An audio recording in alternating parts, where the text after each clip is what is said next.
নমস্কাৰ বন্ধু বান্ধৱীসকল, মোৰ চেনেল অল টিপছ আছামলৈ আপোনালোকক স্বাগতম জনাইছোঁ।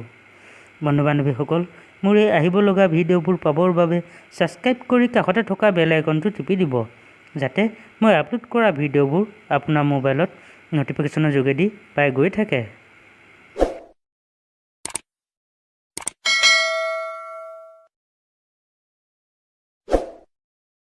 বন্ধু বান্ধৱীসকল, আজি মই কথা পাতিম এই দুটা সংকেত জানিব পাৰিব ভগৱান শিৱ আপোনাৰ পৰা প্ৰসন্ন হৈছে। বন্ধুসকল, ভগৱান শিৱ সৃষ্টিৰ বিনাশক, কিন্তু তেওঁ বহু দয়াৱান আৰু অলপতেই সন্তুষ্ট হোৱা ভগৱান। শিৱ বাবা ইমান সহজ সৰল, তেওঁৰ মন্ত্ৰত বেলপাত অৰ্পণ কৰিব, তেওঁ তাতেই প্ৰসন্ন হৈ যায়। সেইবাবে তেওঁক আমি ভোলানাথ বুলি কওঁ। ভগৱান শিৱ বাবা যেতিয়া আপোনাৰ ওপৰত প্ৰসন্ন হয়, তেন্তে আপোনাক কিছুমান সংকেত দিয়ে। যদি সেই সংকেত আপুনি জানিব পাৰিছে, তেনেহ'লে আপুনি বহুত ভাগ্যশালী। সাক্ষাৎ ভগৱান আপোনাৰ লগত। তেনেহ'লে জানো আহক এই সংকেত দুটা কি কি।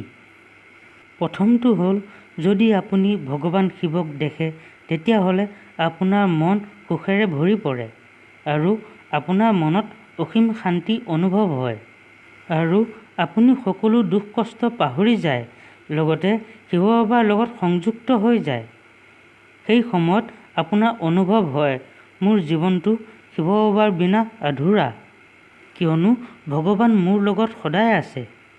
যিয়ে ব্যক্তিৰ লগত ভগৱান শিৱ প্ৰসন্ন হয়, এনে ব্যক্তিৰ লগত বিশেষ কৃপা হৈ থাকে। বন্ধু বান্ধৱীসকল, দ্বিতীয় সংকেতটো হ'ল, আপোনাৰ সময় সলনি হৈছে। আপোনাৰ জীৱন সুখ শান্তি সকলোবোৰ বৃদ্ধি হ'ব ধৰিছে, লগতে দুখ চিন্তা লাহে লাহে শেষ হৈ গৈছে।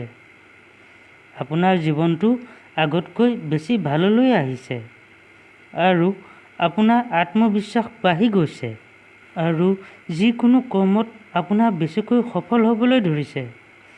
আনৰ চকুত আপোনাৰ সন্মান বাঢ়িব ধৰিছে, কিয়নো ভগৱান আপোনাৰ ওপৰত প্ৰসন্ন হৈ উঠিছে। তেওঁৰ আশীৰ্বাদ সদায় আপোনাৰ লগত থাকে। আপোনাৰ জীৱন সুখেৰে ভৰি যাব। বন্ধু বান্ধৱীসকল, মোৰ ভিডিঅ'টো চাই কেনে পালে? যদি ভাল পাইছে, লাইক কৰিব, শ্বেয়াৰ কৰিব আৰু ছাবস্ক্ৰাইব কৰিব। আজিলৈ ইমানকে কৈ মোৰ চেনেলৰ পৰা বিদায় লৈছোঁ। ধন্যবাদ।